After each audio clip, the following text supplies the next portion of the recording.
महाराष्ट्र के नंदुरबार जिले से शिक्षा व्यवस्था की एक बेहद दर्दनाक और झकझोर देने वाली तस्वीर सामने आई है।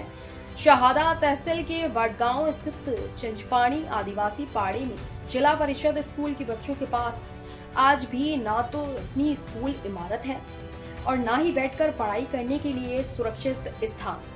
विकास और डिजिटल इंडिया के दावों के बीच ये आदिवासी बच्चे खुले आसमान के नीचे शिक्षा प्राप्त करने को मजबूर हैं। भीषण गर्मी के दिनों में बच्चे सूखे पेड़ों की छाया में पढ़ाई करते रहे, लेकिन अब मानसून शुरू होने के बाद उनकी मुश्किलें और बढ़ गई हैं। लगातार बारिश के बीच मासूम बच्चे भीगते हुए पढ़ाई करने को मजबूर हैं। स्कूल परिसर में ना छत है, ना बारिश से बचने की कोई व्यवस्था और ना ही स्कूल तक पहुंचने के लिए पक्का रास्ता। कीचड़ और फिसलन भरे रास्तों से होकर शिक्षक और छात्र रोज अपनी जान जोखिम में डालकर स्कूल पहुंचते हैं। स्थिति इतनी गंभीर है कि बच्चों को खुले मैदान में जमीन पर बैठकर पोषण आहार खाना पड़ता है। बारिश का पानी, धूल, मिट्टी और गंदगी सीधे उनके भोजन तक पहुंच रही है, जिससे बच्चों के स्वास्थ्य पर भी गंभीर खतरा मंडरा रहा है। यह तस्वीर कई गंभीर सवाल खड़े करती है। जब देश डिजिटल इंडिया और नई शिक्षा नीति की बात कर रहा है, तब आखिर नंदुरबार के इस आदिवासी क्षेत्र के बच्चे आज भी बुनियादी सुविधाओं से क्यों वंचित हैं? क्या इन बच्चों को सम्मान के साथ छत के नीचे शिक्षा पाने का अधिकार नहीं है? क्या जिम्मेदार अधिकारियों की जवाबदेही केवल बैठकों और कागजी दावों तक ही सीमित रह गई है?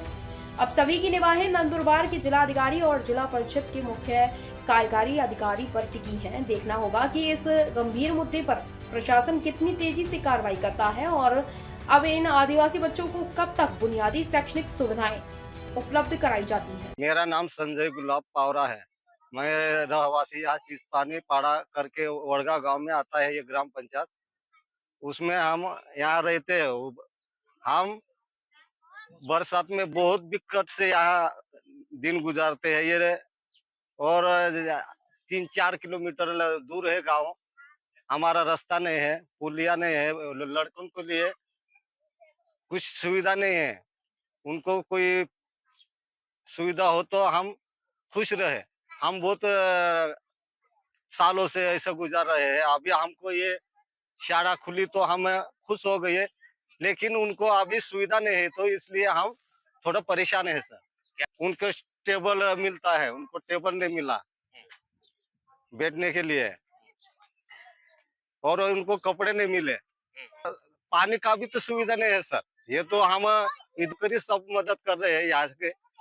इसलिए सरकार से हम विनती करते हैं कि हमारे लड़कों को जरा ध्यान दे कि उनकी पढ़ाई आगे हो। ये धूप में है सर। ये तो अभी देखो, अभी ये पाला आया है। पहले तो ये ऐसा कुछ भी नहीं था। जब भी उसमें बैठ के शिक्षा ले रहे थे वो हमारे आदिवासी बच्चे हैं, इसलिए उनको थोड़ा दूर दूर से आना भी पड़ता है सर, थोड़ा शाला में। क्योंकि अभी तो ठीक है, बरसात में थोड़ा अड़चन होता है, क्योंकि फसल थोड़ी बड़ी हो जाती है तो कोई बिपटिया रहता है या कोई जंगली जानवर रहता है, इसलिए हम थोड़ी परेशानी में रहते हैं। हम बाग निकलते हैं, घूमते रहते हैं यहाँ।